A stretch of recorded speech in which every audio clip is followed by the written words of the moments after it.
Welcome back to The Conscious Conscience, where we explore the space between the extraordinary and the explainable.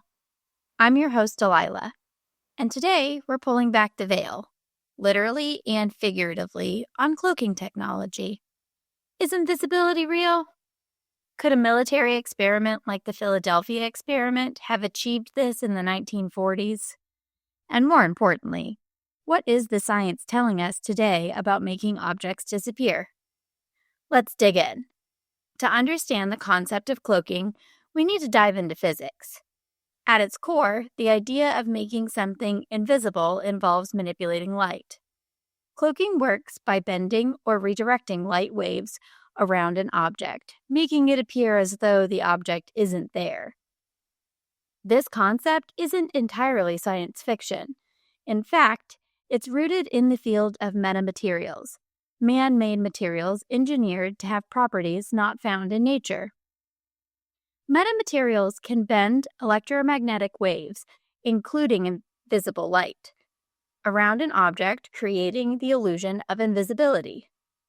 One of the earliest breakthroughs in this field came in 2006, when scientists at Duke University demonstrated a cloaking device that could make small objects invisible to microwaves. While it wasn't the invisibility cloak of Harry Potter fame, it was a significant step forward in proving the concept. It's no secret that militaries worldwide are invested in advanced technologies to gain the upper hand. And cloaking? That's high on the list. Declassified documents from projects like DARPA's Invisibility Cloak program show that researchers have explored various methods to render military assets invisible, not just to the naked eye, but to radar and infrared sensors as well. One notable project is the quantum stealth material developed by Canadian company Hyperstealth Biotechnology Corporation. This material claims to bend light in such a way that it hides objects behind it, making them virtually invisible from certain angles. While its exact function remains proprietary, demonstrations have shown promising results. However, here is the catch. These technologies are far from perfect. They typically work only under very specific conditions, such as in controlled environments or with a limited range of wavelengths. The idea of making an entire ship or even a person completely invisible across the full spectrum of light remains science fiction for now. So let's bring this back to the Philadelphia experiment. If the Navy had been working on invisibility in the 1940s, they would have been at least a century ahead of modern technology. The electromagnetic fields described in the experiment's lore are not capable of bending light in the way required for true cloaking. Additionally, no credible declassified documents from that era have surfaced to support these claims. It also would be impossibly hard to hide an entire crew of Navy seamen mangled in the ship, disfigured, missing, or driven insane. They, much like other military personnel, would have had families asking questions and pushing for transparency. The supposed evidence often cited, such as altered ship logs and secondhand witness accounts, is very easily explained by mundane factors like record-keeping errors and the spread of exaggerated rumors and misinformation. We can also track the USS Eldridge all the way through its sale to Greece and the eventual decommission of it and the transfer of its parts to museums. What's more, the type of invisibility we're exploring today involves a precision and understanding of light and materials that simply just didn't exist in the 1940s. It's more likely that the Philadelphia experiment was a mix of misunderstandings, misinformation, wartime paranoia, and creative embellishments. Fast forward to today, and scientists are making incredible strides in cloaking technology.